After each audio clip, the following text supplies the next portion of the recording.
Bonjour, mon nom est Marjolaine Barrette, je suis conseillère en prévention pour l'AQCPE.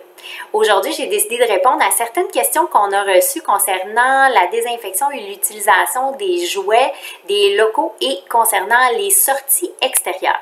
Je vais utiliser le guide des bonnes pratiques pour l'organisation des services de garde éducatifs pour vous donner les recommandations. Les recommandations que je vais vous donner sont celles qui sont connues à l'heure actuelle. La situation change tellement rapidement que c'est vraiment important de se fier à la santé publique pour rester à jour et c'est vraiment eux qui sont les experts dans la situation. Première recommandation, évidemment, le lavage des mains. C'est vraiment la recommandation numéro 1 pour réduire les risques d'infection. Donc, il faut vraiment rehausser nos pratiques actuelles, nos pratiques normales au niveau du lavage de mains. Il faut donc se laver les mains pendant 20 secondes à l'eau et au savon le plus régulièrement possible, autant pour nous que pour les enfants. Deuxième recommandation, la distanciation sociale. Comment ça se traduit dans notre quotidien? C'est vraiment de distancier les enfants à 1 mètre de distance dans les locaux. Pendant les jeux de table, pendant le dîner, pendant les activités. On doit éviter tous les jeux où il y a contact direct entre les enfants, donc se tenir la main, s'échanger des jouets et se faire des câlins, évidemment. Et on doit réduire aussi le nombre d'enfants par coin de jeu. C'est donc recommandé d'encourager les jeux individuels puis de réduire aussi le matériel disponible dans le local au même moment. Vous pouvez par contre faire une rotation du matériel qui est disponible en cours de journée pour offrir une meilleure variété de jeux. Ça va vous permettre, entre autres, de désinfecter l'après-midi, ce qui a été utilisé le matin, mais il ne faut pas tout sortir en même temps. C'est également recommandé d'éviter certains types de jeux aussi. Donc, tout ce qui est difficilement désinfectable devrait être retiré des locaux tout de suite. Donc, tout ce qui est déguisement, les jeux en peluche, les couvertures, tout ce qui est bacs de manipulation, les pâtes à modeler, certains types de blocs qui sont moins faciles à désinfecter, les jouets aussi qui sont sous forme d'aliments, que les enfants sont portés à amener à la bouche.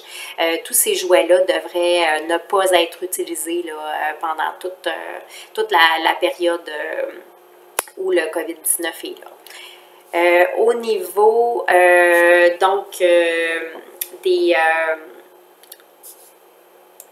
des jouets qui sont utilisés, dès qu'un jouet est en contact avec un liquide biologique, il devrait être tout de suite mis à la désinfection.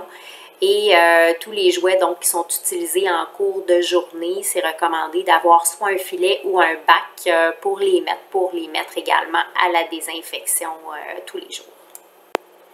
Vous devriez donc utiliser tout ce qui est facile à désinfecter puis qui pourrait même être mis au lave-vaisselle. Au niveau des aires communes, comme par exemple les salles de motricité, c'est recommandé d'éviter d'y aller à plusieurs groupes à la fois puis de faire une rotation des groupes. Donc, éviter d'avoir beaucoup de monde en même temps dans les mêmes locaux. Pour les sorties extérieures, donc c'est encouragé, on ne doit pas arrêter d'aller à l'extérieur. Donc, vous pouvez continuer à aller dans la cour, aller vous promener.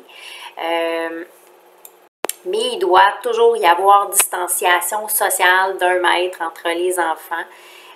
Donc, c'est important de respecter ces règles-là et aussi de revoir peut-être l'horaire des sorties.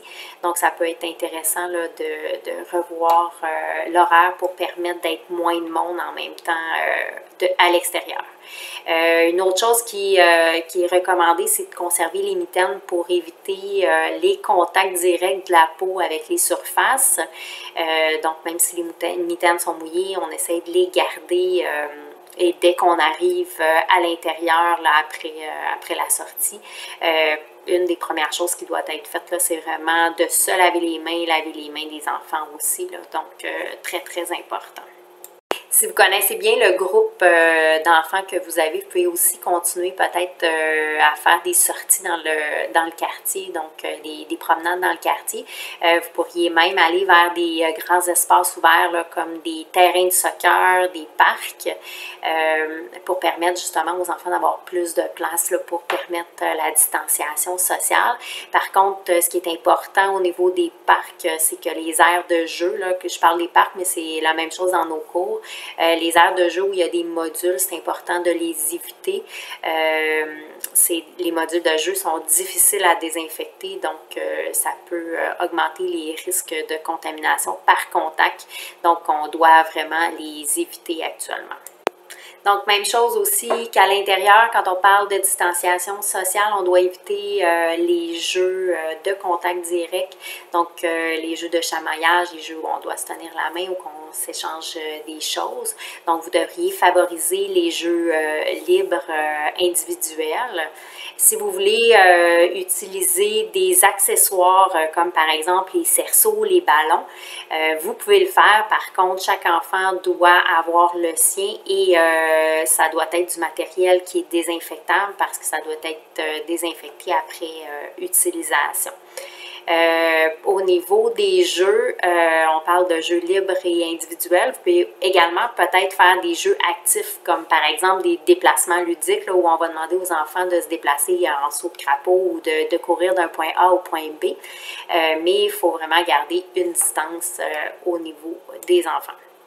Une autre activité que vous pourriez faire aussi pour soutenir le jeu et la curiosité des enfants, c'est d'encourager l'exploration libre avec des éléments de la nature pour les enfants. Là. Quand on parle d'éléments de la nature, ça serait par exemple laisser les enfants jouer avec la neige pour les endroits où il y en a encore évidemment, jouer avec des bâtons, des cailloux, regarder les petits insectes là, qui vont arriver avec le printemps, regarder les animaux qui nous entourent, faire des jeux d'exploration avec la lumière, les ombres, même le vent là, qui souffle.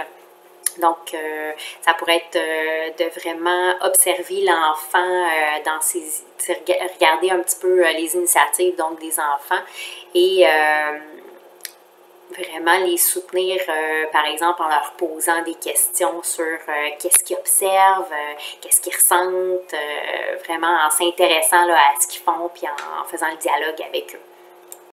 Si vous voulez aller un petit peu plus loin au niveau du jeu libre et actif, ma collègue du service éducatif, Marie-André Brault, a fait une très belle capsule justement qui se trouve sur notre site internet dans la section COVID-19 dans formation pédagogique sur les jeux libres et actifs. Donc, si vous voulez avoir de l'information, n'hésitez pas à aller l'écouter, c'est super intéressant. Évidemment, les recommandations que je vous ai données, ça peut ne pas être facile à mettre en application et à comprendre pour des enfants. Donc, n'hésitez vraiment pas à en parler avec eux autres pour les aider dans tout ça. Si jamais vous avez de la difficulté à savoir comment en jaser avec eux, là, vous pouvez aller également sur notre site internet. Il y a une section sur le soutien psychologique et il y a de l'information à ce sujet-là pour comment en discuter avec les enfants.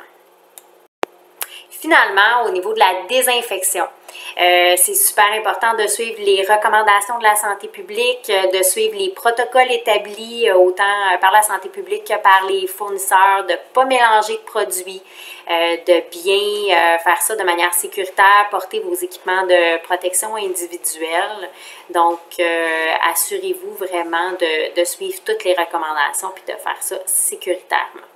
Donc, j'espère que ma capsule va vous avoir aidé dans votre quotidien, que ça a répondu à certaines de vos questions. Si jamais vous avez d'autres questions et vous avez des interrogations, n'hésitez pas à communiquer avec nous. Ça va nous faire plaisir de vous aider.